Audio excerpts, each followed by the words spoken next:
They say the spirits of truth do not knock gently on the door of a man's life. They arrive like a storm, loud, uninvited, unstoppable, tearing apart every lie he has wrapped himself in. And on the day Chief Kenneth, billionaire tycoon of the city of Enugu, first laid eyes on a homeless boy begging at a crowded junction, the wind changed direction, and even the birds perched silently on the traffic lights because fate had finally come. Chief Kenneth was the kind of man whose footsteps made the wealthy straighten their backs and the proud swallow their words. His name was Iron. His money was endless.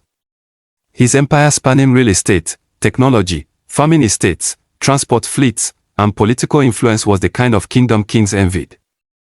People said he was born lucky, others said he was born chosen, but his childhood told a different story. He rose from a poor fishing village, and though he carried no royal heritage and no inheritance, he possessed a fire the world could not extinguish.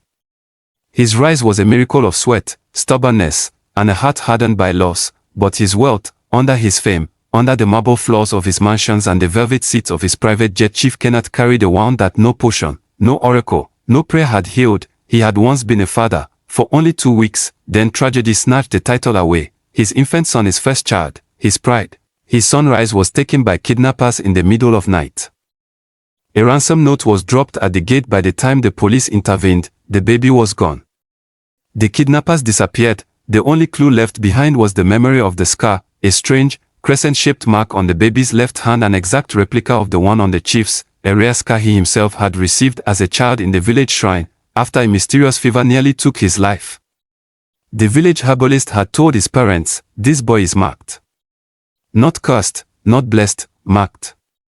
His destiny is tied with 2 threads, one bright, one dark.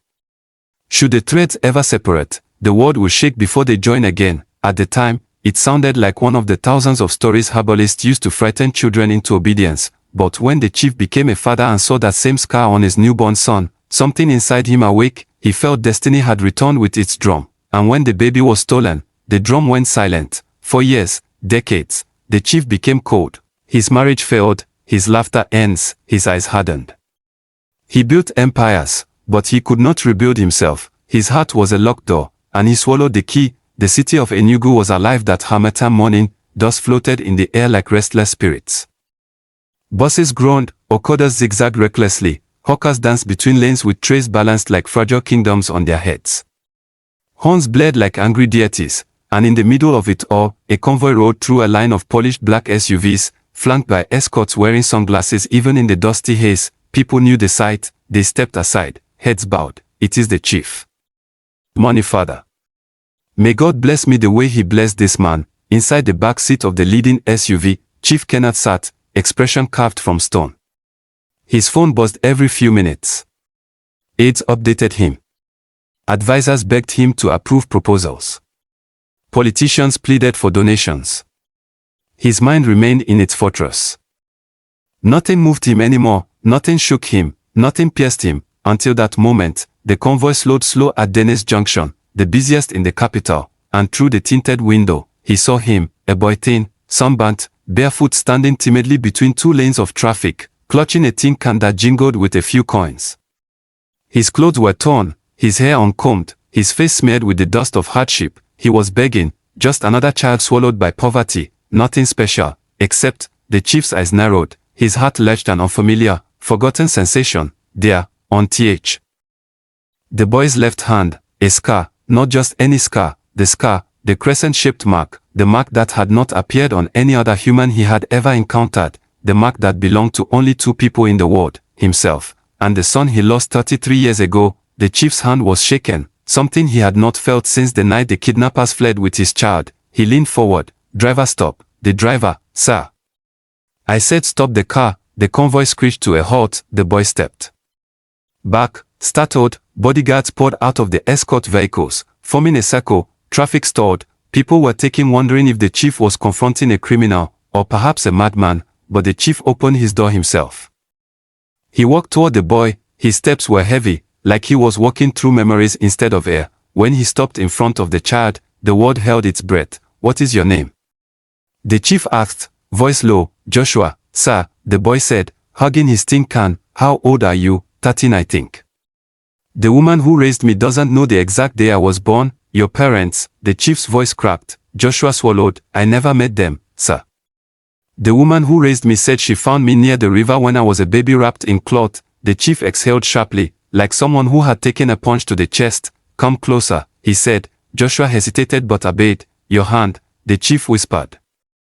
Pointing to the left, the boy stretched it out nervously. The scar gleamed in the sunlight, the same shape, the same size, the same angle. The chief reached out with his fingers, and for the first time in 33 years, he cried, openly, deeply, painfully, tears he had buried under skyscrapers, under wealth, under titles, under pride, tears he believed he no longer possessed. The boy panicked. Sir, if I did something wrong, I'm sorry.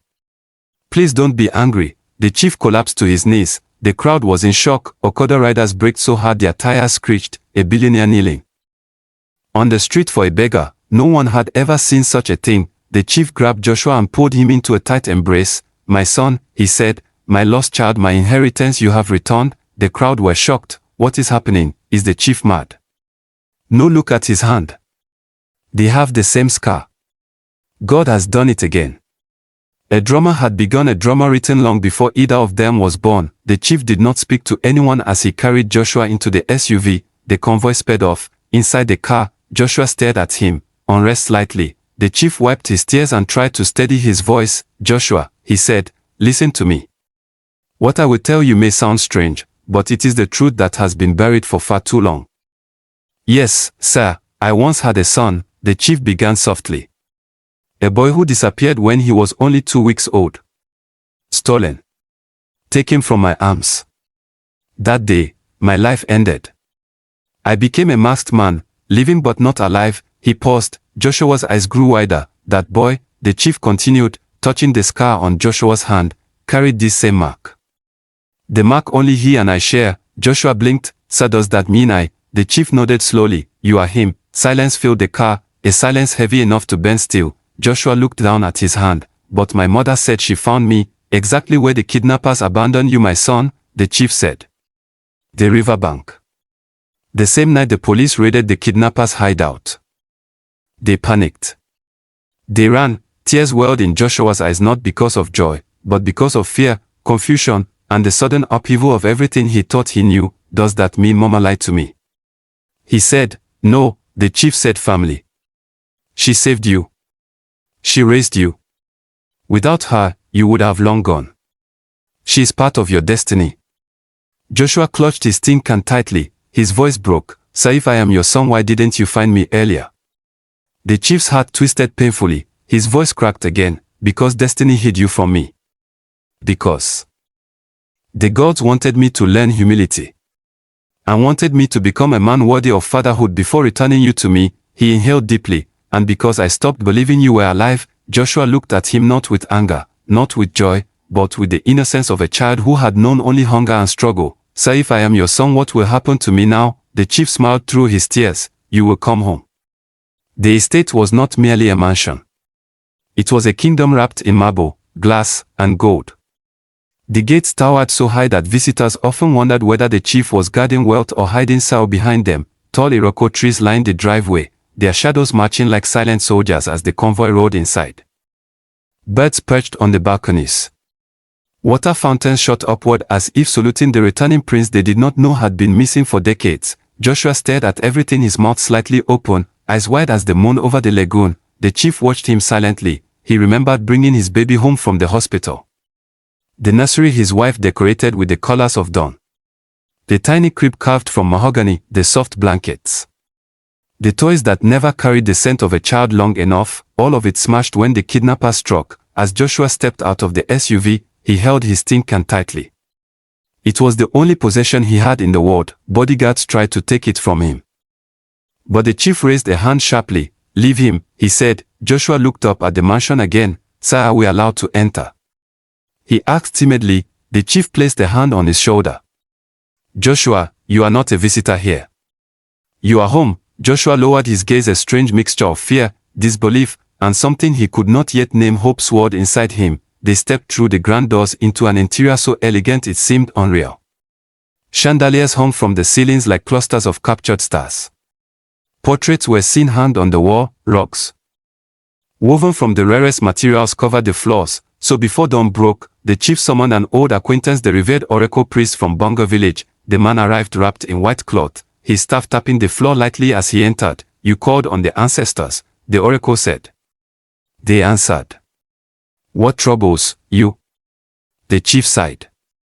"My son has returned, I know," the oracle said without blinking. "The earth shook the moment you see him, the spirits danced. The river calmed, but why now?" The chief asked. "Why after so many years?" The oracle lifted his coins and cast them onto the mat. They landed in a pattern that made his eyes narrow. "The scar," the oracle said. "The mark of doer destiny." "The prophecy speaks again." "What prophecy?" The chief asked sharply. The oracle moved close, lowering his voice. "When you were a child," he said, "you nearly left the world. The ancestors marked you with a scar. They warned your parents that your destiny was tied to another soul, your future firstborn. Bright thread, dark thread, two lives bound as one. If separated too early, misfortune would follow both, but when reunited, balance would return, and a path of greatness would open." The chief exhaled slowly. "Then his disappearance was not an accident," the oracle said. "Not the work of ordinary men." The chief's eyes darkened. "Explain." The oracle leaned closer. "The kidnappers were guided. Someone with knowledge of your destiny intervened. Someone who feared what father and son would become together." A chill shot down the chief's spine. "Who?" he demanded. "The cowries say the enemy still lives. Still watches. Still plans." A cold silence filled the room. The oracle continued. "Now that your son has returned, the light of destiny shines again. But light attracts shadow. Guard him well." The chief clenched his fist. "I will." The oracle gathered his things. "One more thing," he said. "The scar is not just a mark. It is a key. A key to a revelation that will come soon." "What kind of revelation?"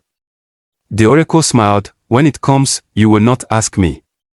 You will already know." The days that followed were full of transformation. Joshua, who once begged on dusty streets, now had his own room filled with books, clothes, and toys he never dreamed existed. He learned to eat with cutlery. He learned to sleep on a mattress that felt like clouds. He learned the sound of silence in a room without leaking roofs or quarreling neighbors. But the chief did not allow him to grow spoiled. Every morning, they sat together in the garden. The chief taught him. Kindness is a currency that never devalues.